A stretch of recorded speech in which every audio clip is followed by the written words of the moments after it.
కర్నూలు జిల్లాలో జరిగిన ఫ్యాక్షన్ హత్య తీవ్ర కలకలం రేపింది. చెరుకులపాడు సమీపంలో పత్తికొండ వైసీపీ ఇన్ఛార్జ్ నారాయణ రెడ్డిని ప్రత్యర్థులు దారుణంగా చంపారు. నారాయణ రెడ్డి హత్యకు పోలీసుల వైఫల్యమే కారణమని, దీని వెనుక కేఈ కృష్ణమూర్తి కుట్ర ఉందని వైసీపీ నేతలు ఆరోపించారు. రేపు జగన్ గవర్నర్ను కలవనున్నారు.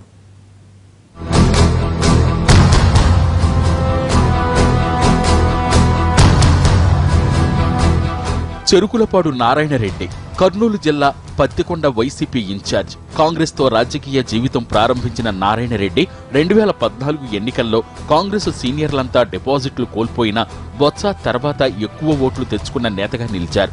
ఓ వివాహానికి హాజరై చెరుకులపాడు వస్తున్న నారాయణ రెడ్డిని మార్గమధ్యంలో ప్రత్యర్థులు దారి కాసి హత్య చేశారు.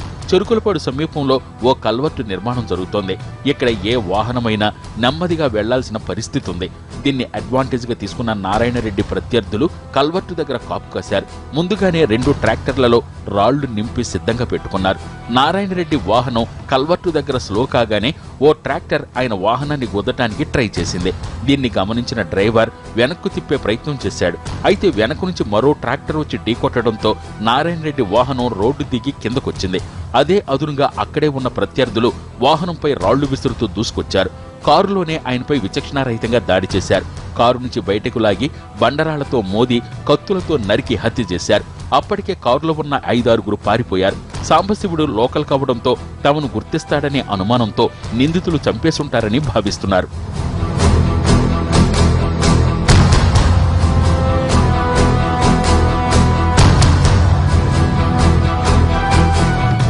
చెరుకులపాడు నారాయణ రెడ్డికి చాలా మందితో వైరం ఉంది.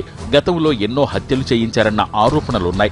2006లో వెల్దుర్తిలో జరిగిన జంట హత్యల కేసులో అనుమానితుడిగా ఉన్నాడు. కప్పట్రాళ్ల వెంకటప్పనాయుడి హత్య కేసులో కూడా నారాయణరెడ్డి హస్తముందనే ఆరోపణలున్నాయి. కాంగ్రెస్ హయాంలో కేసు నుంచి పేరు తీసేసిన టీడీపీ అధికారంలోకి వచ్చాక నారాయణరెడ్డి పేరు మళ్లీ చేర్చి విచారణ జరిపారు.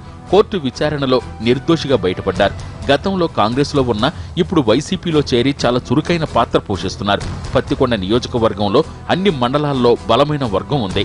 చెరుకులపాడు నారాయణరెడ్డికి సర్వీస్ రివాల్వర్ ఉండేది.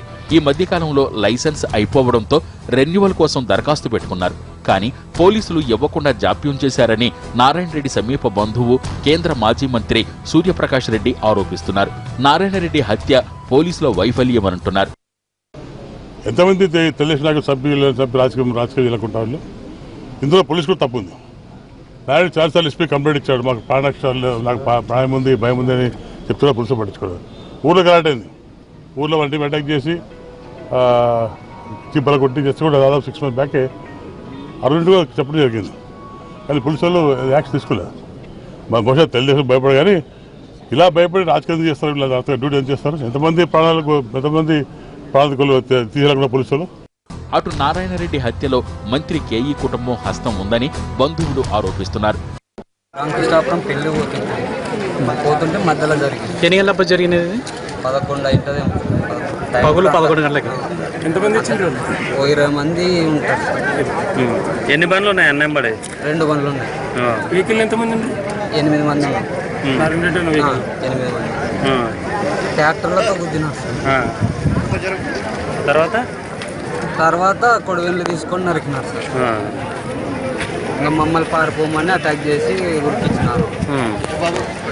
మనిషిని తీసుకుని అక్కడ లాంగ్ తీసుకుని నరికేసి. మిగతా వాళ్ళు ఎంతమంది ఉన్నారు అన్న మనుషులు? బండ్లానా 8 మంది ఉన్నాం సార్. 8 మందిలో మనిషిని చంపేసినారు. రెడ్డితో 2. ఇంకా మిగతా వాళ్ళు ఎక్కడ ఉన్నారు? ఆడ ఉన్నారో సార్, ఇంకా అందరం పారిపోయినారు. 5 ట్రాన్స్ఫర్ చేసినాడు. మా కుటుంబంతో ఇట్లా ఎంతమందిని చంపినా కానీ దానికి వైఎస్ఆర్ పార్టీ కార్యకర్తలు బలంగా ఉన్నారు. ఇట్లాంటి దీనికి మొట్టమొదటి కారణం కే శ్యాంబాబే. ఇంతకు పూర్వం కూడా సొసైటీ ఎలక్షన్లో కూడా వచ్చేసి కే ప్రభాకర్ గారు ఎమ్మెల్యే గారు ఉన్నప్పుడు మా సొసైటీ ఎలక్షన్ మా మరదలు పోటీ చేసి ఆడ గొడవ చేసినారు. మళ్ళీ తర్వాత ఎలక్షన్లకు ఒకసారి వచ్చి మా గ్రామంలో ప్రశాంతంగా ఉన్న గ్రామంలో కూడా గొడవలు చేసిపోయినారు. రాజకీయంగా ఎదుగుతున్నాడనే కారణంతోనే ప్రాణం తీశారని ఆవేదన వ్యక్తం చేశారు.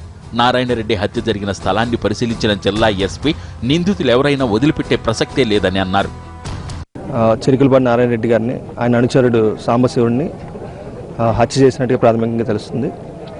ఆయన వెళ్తున్న వాహనం ట్రాక్టర్లు అడ్డుపెట్టి ట్రాక్టర్లతో గుద్ది ఈ హత్యకు పాల్పడినట్టుగా తెలుస్తుంది. అన్ని కోణాలు దర్యాప్తు చేస్తున్నాం. ప్రత్యేక బృందాలు ఫామ్ చేయడం జరిగింది. డిఎస్పీ దోన్ ఫక్రుద్దీన్ గారు ప్రత్యేకంగా మానిటర్ చేయడానికి ఆదేశాలు జారీ చేస్తాం. త్వరలోనే అన్ని వివరాలు మీకు తెలియజేస్తాం. కొన్నాళ్లుగా ఆగిపోయిన ఫ్యాక్షన్ హత్యలు నారాయణ రెడ్డి హత్యతో మళ్లీ రగులుకోవడంతో పత్తికొండ నియోజకవర్గంలో అలజడి చెలరేగింది. కర్నూలు జిల్లాలో జరిగిన ఫ్యాక్షన్ హత్యకు ఏపీ సీఎం చంద్రబాబు బాధ్యత వహించాలని వైసీపీ నేత ఆర్కే రోజా డిమాండ్ చేశారు. పత్తికొండ వైసీపీ ఇన్ఛార్జ్ నారాయణ రెడ్డి ఎస్కాట్ అడిగినా ఇవ్వలేదని, చివరకు గన్ లైసెన్స్ కూడా రెన్యువల్ చేయకుండా కుట్ర చేశారని ఆరోపించారు. దీని వెనుక చంద్రబాబు కేఈల హస్తం లేదంటే ఎవరూ నమ్మరని అన్నారు రోజా.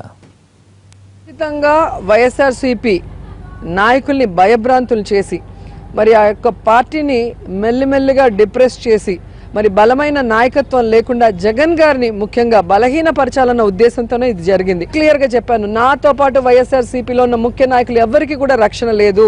ఖచ్చితంగా చంద్రబాబు నాయుడు గారు హత్య రాజకీయాలకు తెర తీస్తాడని ఆ రోజు నేను కళ్ళనీళ్లు పెట్టుకొని చెప్తే ప్రతిపక్షం అని చెప్పి హేళన చేశారు. ఈ రోజు అర్థమై ఉంటుంది ఏ విధంగా ఒక్కొక్కరిని ఎలిమినేట్ చేయడానికి ఆయన మరి తన యొక్క వ్యూహాన్ని రచిస్తున్నాడు అనేది స్పష్టంగా. కర్నూలు జిల్లాలో జరిగిన నారాయణ రెడ్డి హత్యతో తమకు సంబంధం లేదంటున్నారు AP deputy CM KE Krishnamurthy. హత్య రాజకీయాలకు తమ కుటుంబం దూరంగా ఉంటుందని స్పష్టం చేశారు. నిందితులు ఎవరైనా చట్టం తన పని తాను చేసుకుపోతుందని డిప్యూటీ సీఎం కేఈ కృష్ణమూర్తి చెప్పారు. కర్నూలు జిల్లాలో రాజకీయాలు ఎప్పటి నుంచో ఉన్నాయి, కానీ కొన్ని ఏళ్ల నుంచి రాజకీయాలు అనేది ఈ యొక్క హత్య రాజకీయాలు తక్కువైపోయినాయి గత 3 ఏళ్ల నుంచి. అంటే ఈ 3 ఏళ్ల నుంచి నేను ఏదైతే సంయుక్త రాష్ట్రం విడిపోయిన తర్వాత నేను డిప్యూటీ సీఎంగా నా పదవిని అలంకరించిన తర్వాత ఈ 3 ఏళ్లలో నేను హత్య రాజకీయాలు ఎక్కువ చూడలేదు కర్నూలులో. కానీ ఉన్నట్లుండి ఈరోజు ఈ యొక్క హత్య రాజకీయాలు మమ్మల్ని కూడా దిగ్భ్రాంతులు చేస్తూ ఉంది. దీనికి కారణాలు ఏంటో పోలీసు వాళ్ళ ఎంక్వైరీలతో మరి ఎవరు హత్యలు చేశారో మా పైన బురదతల్లి రాజకీయాలు చేస్తున్నారు, కానీ నాకు కానీ మా కుటుంబానికి కానీ హత్య రాజకీయాలతో ఎటువంటి సంబంధం లేదు. నాకు రిప్రజెంటేషన్ ఇచ్చింటే గ్యారెంటీగా చర్య తీసుకునేవాడిని. నాకు రిప్రజెంటేషన్ ఇవ్వలేదు కదా, ఎందుకంటే నేను నా మీద ఏదో ప్రత్యర్థిగా పోటీ చేసినా కాబట్టి అతని ఏందో అడుక్కునేది అన్నట్లు ఉంది అతని వ్యవహారం చూస్తే. నాకు ఎటువంటి రిప్రజెంటేషన్ అతను ఇవ్వలేదు. ఇప్పటికి కూడా ఎవరైనా వాళ్ళు వైఎస్ఆర్పీ వాళ్ళు నాకేనా రిప్రజెంటేషన్ ఇస్తే దానిపైన తప్పనిసరిగా తీసుకొని పోలీసు వాళ్ళకి ఎంక్వైరీ చేయమని చెప్తాను. అదే కాకుండా ఇంతవరకు పోలీసు వాళ్ళు ఎటువంటి చర్యలు తీసుకున్నారు, నాకేం వాళ్ళు రిప్రజెంటేషన్ ఇవ్వలేదు. ఇవ్వగలిగితే ఇస్తే తప్పనిసరిగా దానిపైన చర్య